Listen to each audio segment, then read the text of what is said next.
Madame, Messieurs, bienvenue à votre magazine des questions environnementales et du développement durable, RDC Environnement, une production de la rédaction de l'agence Galaxy Media. Les questions environnementales se sont inscrites aujourd'hui au cœur des débats politiques, économiques, culturels, environnementaux même, aux enjeux considérables. Mais pour se développer, la République démocratique du Congo a besoin d'user de toutes les voies possibles pour son environnement particulièrement, qu'il faut valoriser.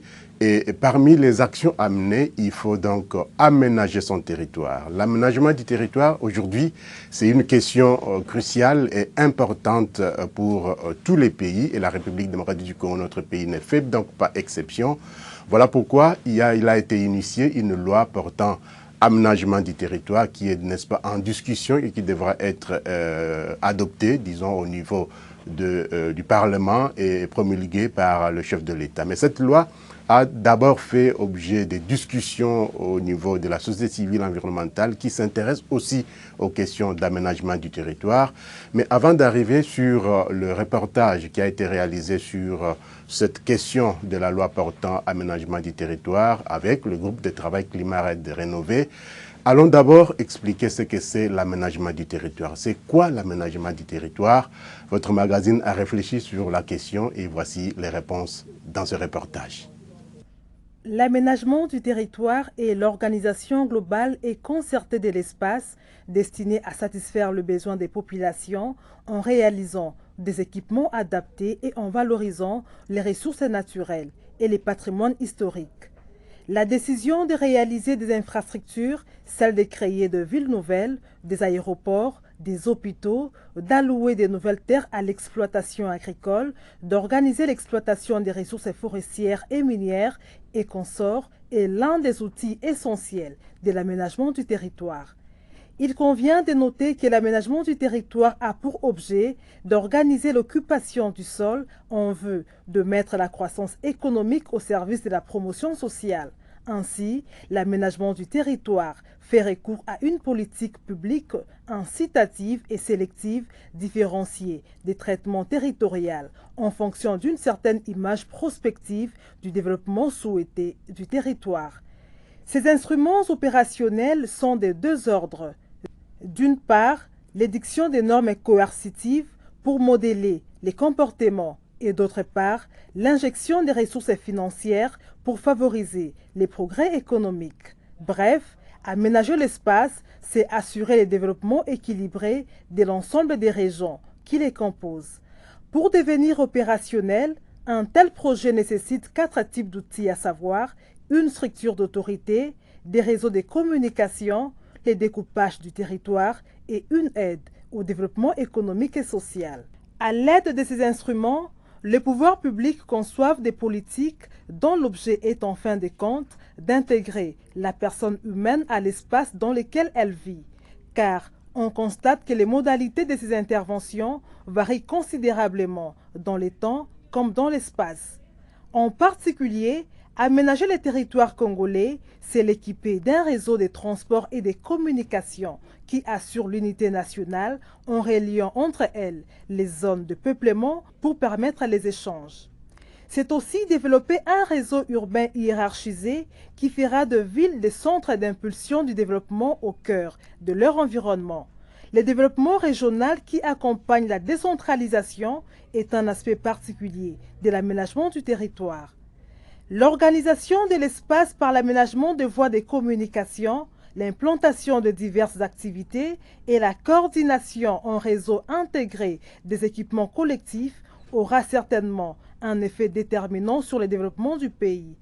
Une nouvelle organisation de l'espace congolais devra répondre à différents objectifs.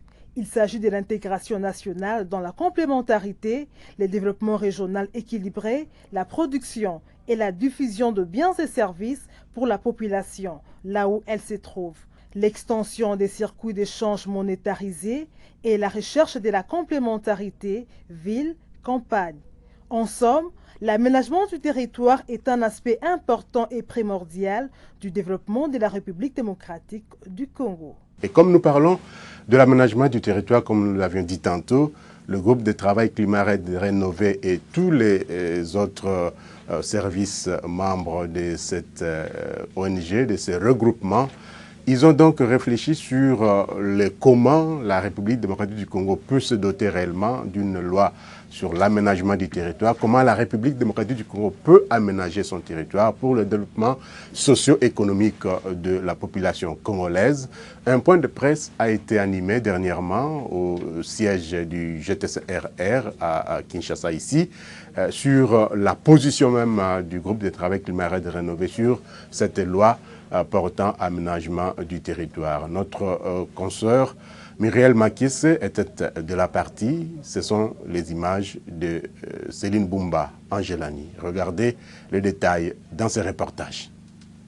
Après la controverse observée depuis mars 2020 entre la société civile environnementale et le ministère de l'Aménagement du territoire, autour du document de politique nationale d'aménagement du territoire, les groupes de travail Climat Raid Rénové GTCR n'aménageaient aucun effort pour poursuivre les consultations des parties prenantes à travers ces structures membres et alliés en vue de réunir et endosser tous les griefs portés sur ces deux principaux documents de manière à engager les échanges nourris avec le ministère de l'Aménagement du territoire et qui ont débouché sur des versions consensuelles. Aujourd'hui, nous sommes là avec une note que nous voulons rendre publique en rapport avec l'aménagement du territoire.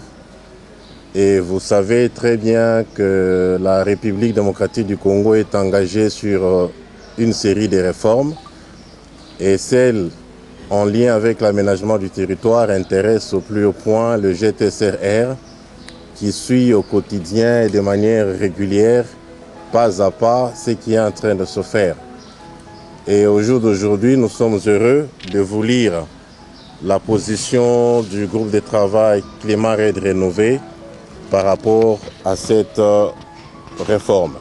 Le GTCR s'inscrit dans la logique de la lettre d'intention signée entre la République démocratique du Congo et les partenaires CAFI, dont FONARED facilite sa mise en œuvre afin d'une bonne relance et d'un aboutissement heureux du processus de réformes sectorielles en général et de l'aménagement du territoire en particulier. Et aussi entend poursuivre son partenariat avec le ministère de l'Aménagement du territoire, y compris lors des discussions de ce projet au niveau des commissions de l'Assemblée nationale et du Sénat en vue de s'assurer de sa préservation, la préservation des acquis qualitatifs dont le texte consensuel s'est enrichi. Les travaux tenus du 3 au 6 juin 2021 sous la conduite du ministre d'État et ministre de l'Aménagement du territoire ont procédé à la relecture du projet de loi afin que les parties impliquées évaluent la pertinence des observations et suggestions faites par la société civile telles que consolidées par les CODEL. Je pense que nous avons plus de garanties parce que maintenant nous avons une vice-primature, ministre de l'Environnement, qui est un peu à un niveau un peu plus élevé par rapport à tous ces autres ministères qui entrent dans la judiciaire de la primature. Et que donc à ce niveau-là, nous avons la possibilité de faire un plaidoyer à un niveau plus élevé. Il y a beaucoup d'ouvertures, je pense qu'on en a pas parlé, mais nous avons eu des ouvertures avec la vice-première ministre. Et que donc, autour de ça, ces questions peuvent toujours revenir, on peut toujours discuter ensemble pour voir comment est-ce qu'on élève la discussion au niveau du gouvernement. Ces travaux ont permis d'harmoniser les vues autour du projet de loi sur l'aménagement du territoire et ont abouti à un projet de texte harmonisé. Un procès-verbal constatant ces faits a été signé à l'occasion entre, d'une part, le ministère de l'Aménagement du territoire et ses services et d'autre part, le GTCR, représenté par ses membres. Les garanties que nous avons pour que GTCR poursuive ce processus, même au niveau de l'Assemblée nationale et du Sénat, les garanties, bien sûr, comme le président l'a dit, sont exprimées dans le PV consensuel que nous avions signé ensemble. Et nous avons dit qu'au niveau de l'Assemblée nationale et au niveau du Sénat, nous allons nous déployer pour aussi travailler avec les différentes commissions de ces deux institutions.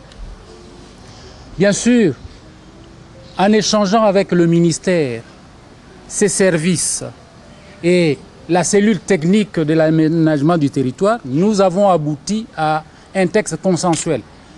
Mais bien sûr, le PV dit, ce texte consensuel ne va pas forcer les députés à l'avaler, à l'endosser. Mais alors, ce texte consensuel, bien qu'il y a déjà un projet de texte qui est déjà au niveau de l'Assemblée, ces textes consensuels, sont de base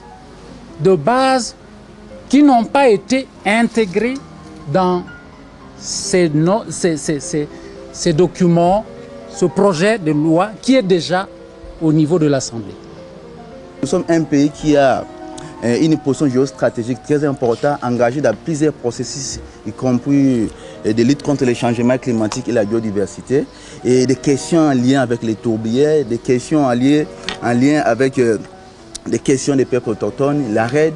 Il était fallu que la loi aussi intègre tous les éléments là, pour sentir que c'est un aménagement qui vient pour essayer un peu d'arbitrer des questions liées aussi proposition des titres au niveau national. C'est ce qui posait comme problème dans le contexte de la RED. Et on ne peut pas vivre dans un pays où il y avait beaucoup de titres et il y avait aussi primauté d'autres titres sur d'autres titres. Par exemple, les secteurs miniers avaient une primauté sur d'autres secteurs. Alors l'aménagement comme l'arbitre doit vraiment essayer un peu d'affecter la réalité de ces pays-là pour bien affecter les espaces. Des questions additionnelles aussi, c'était aussi faire les liens entre la loi d'aménagement du territoire et l'urbanisme, parce qu'il y a une loi sur l'urbanisme qui est aussi en législation. Comment est-ce qu'on doit faire ces liens-là? C'était aussi important qu'on s'assure que la loi, la proposition de la loi sur l'aménagement du territoire a un lien avec l'urbanisme pour qu'on n'ait pas aussi ces conflits-là d'affectation et d'utilisation des espaces. Il y avait aussi la question que nous, on avait insisté sur les questions des contrôles.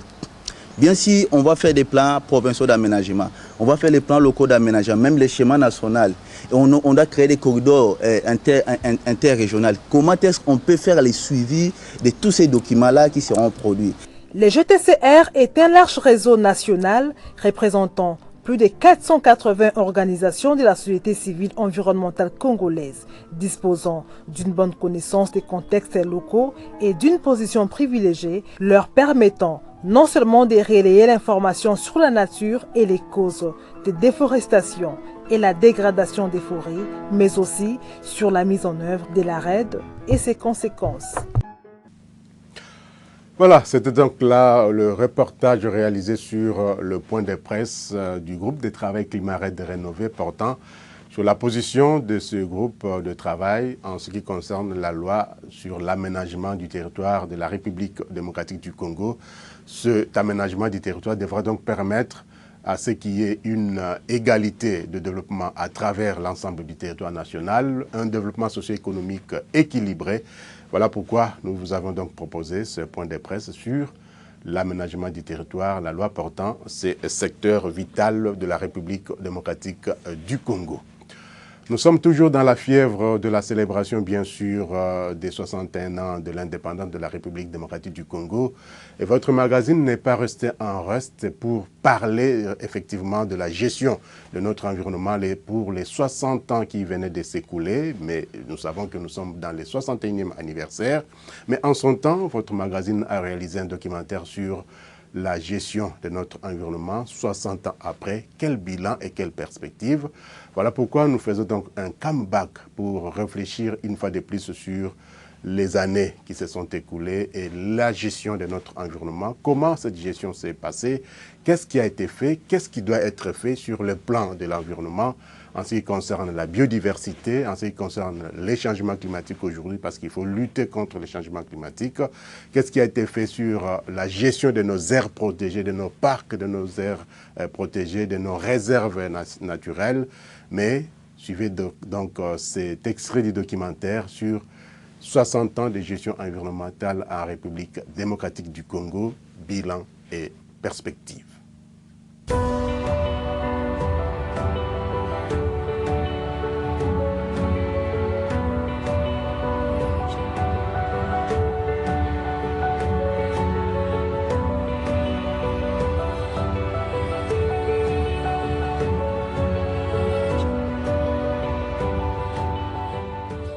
1960-2020, il y a 60 ans, la République démocratique du Congo, RDC, accédait à la souveraineté nationale et internationale. Une indépendance politique, certes, mais elle devrait l'être aussi dans d'autres secteurs, dont celui de l'environnement.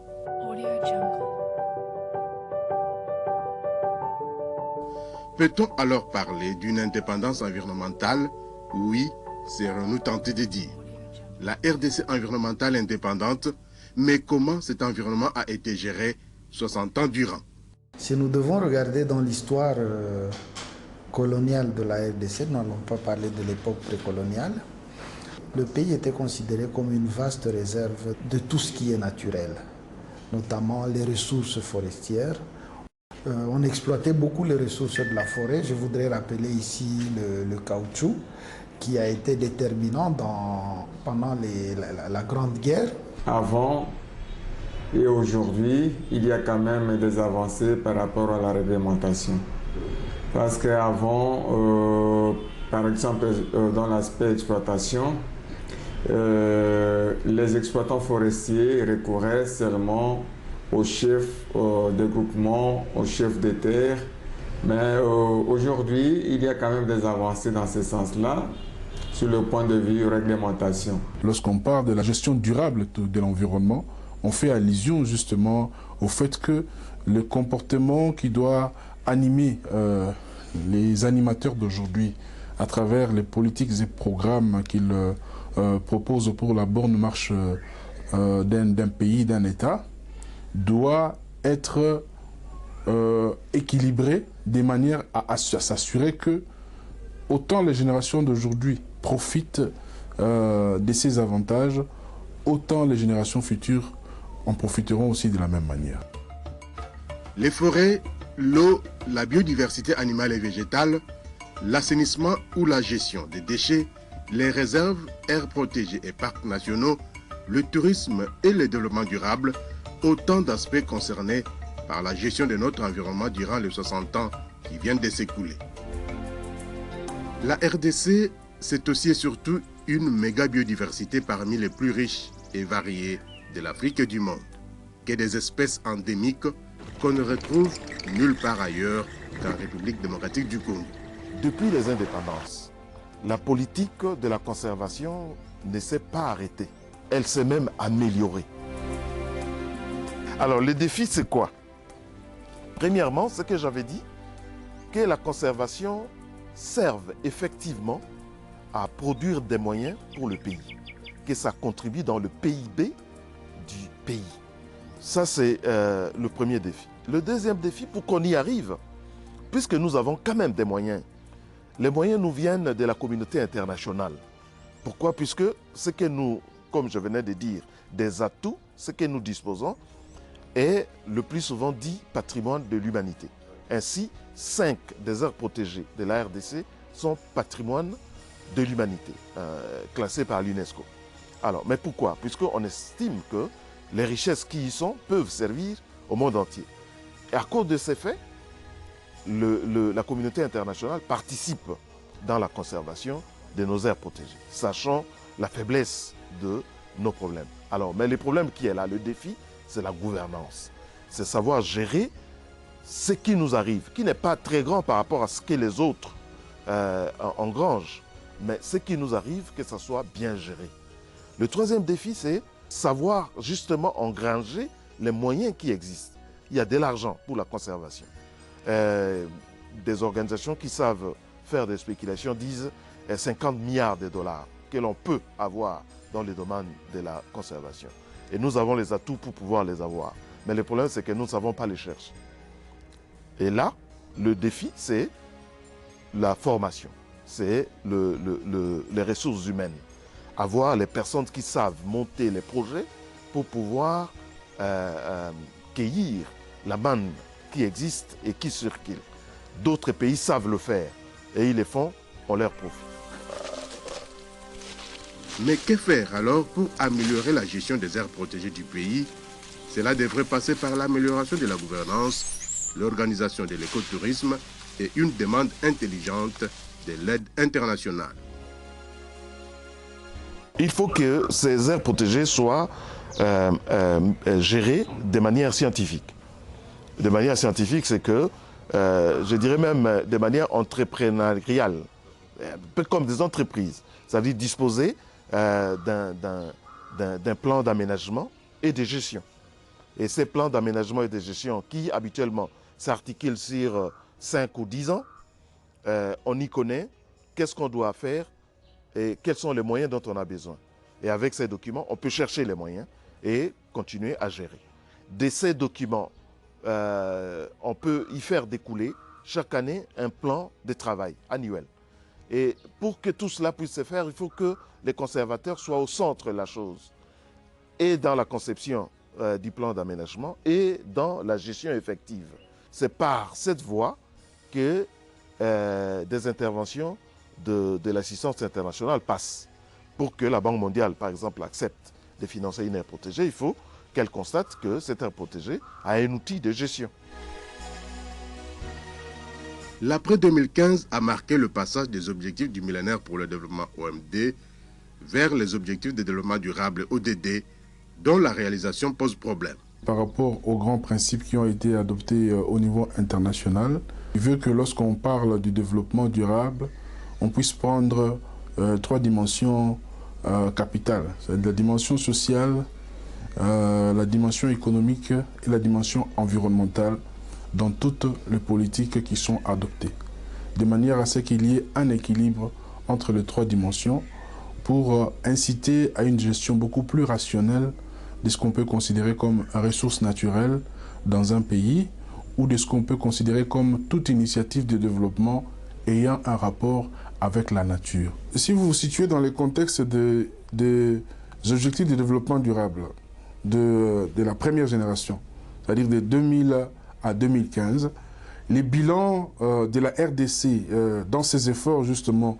d'impulser une sorte de transition sociale pour lutter contre la pauvreté, lutter contre la mortalité infantile et améliorer les conditions sociales ou sanitaires de manière générale, on peut considérer que les bilans généraux est un bilan très mitigé. Parce que jusqu'à l'aube de 2015, nous étions en train de nous débattre justement pour mettre en place des réformes conséquentes qui devaient justement servir des leviers pour pouvoir encourager cette transition sociale dans le cadre de la mise en œuvre des OMD. Le PNUD a été pour beaucoup dans l'accompagnement de la RDC dans la mise en œuvre des ODD, mais les bilans étaient très mitigés. Et nous avons été justement surpris par 2015, la date butoir justement de la fin de ces OMD. Il y a eu des initiatives que je peux dire des balbutiements, mais qui n'ont pas abouti à des programmes concrets, de sorte qu'on puisse dire aujourd'hui qu'il y a eu un bilan positif à escompter. Donc, des efforts ont été fournis pour justement permettre à ce qu'on puisse mettre en place un levier qui puisse booster cette transition sociale, mais ces efforts n'ont pas donné grand-chose. Le pays a toujours la main tendue, car les financements pour réaliser les ODD devraient venir de l'extérieur du pays. Faites le bilan, on n'est nulle part. On n'a pas beaucoup bougé par rapport au moment où on a mis en place les ODD. On était dans une dynamique où, lorsqu'on est... Même les plans, les programmes qu'on conçoit pour réaliser les ODD, on attend beaucoup plus de financements extérieurs pour pouvoir les réaliser. Ce qui fait que lorsqu'il y a un blocage dans les financements venant de l'extérieur, nous ratons le coche. Aujourd'hui, avec toute la crise monétaire liée au Covid-19, on ne peut plus espérer beaucoup du financement extérieur. Et donc, nous n'avons pas encore développé des mécanismes de financement pour nos programmes qui sont liés à l'atteinte des ODD. Et nous ne pouvons pas aller loin avec ce modèle.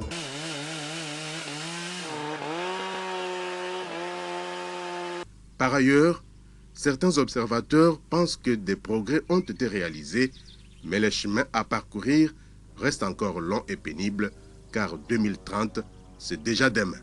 Nous sommes quand même parvenus à avoir un document harmonisé des différentes politiques et programmes pilotés par la RDC. Mais une chose, c'est avoir ce document qui est validé et donc qui met d'accord tous les secteurs qui participent à la mise en œuvre des ODD. Mais un défi important qui reste, c'est comment financer ça, comment mettre ça en œuvre, comment s'assurer que dans chaque ministère, justement, le seul guide dans le cadre de la poursuite du développement durable, c'est PNSD qui a été adopté. Donc c'est là, justement, la grande contrainte. Et il y a beaucoup d'acteurs, de la société civile notamment, qui s'activent à faire en sorte que chaque ODD puisse trouver un créneau auprès du ministère sectoriel dans lequel il est naturellement dédié. Mais je pense que tant que le gouvernement n'aura pas pris le taureau par les cornes pour s'assurer que le PNSD, dans son intégralité, est appliqué, on aura du mal justement à présenter un bilan qui soit positif. Je crains qu'on puisse, comme avec les OMD, avoir un bilan très mitigé d'ici 2030 sur cette question-là. L'environnement, c'est aussi l'assainissement du milieu. La RDC en général et Kinshasa en particulier est sale. 60 ans après, je prends par exemple la ville de Kinshasa, dans le cadre de l'assainissement urbain, les Kinois considèrent, par exemple, ces galons un déchet. Les papiers que tu jettes, les Kinois conçoivent ça comme un déchet.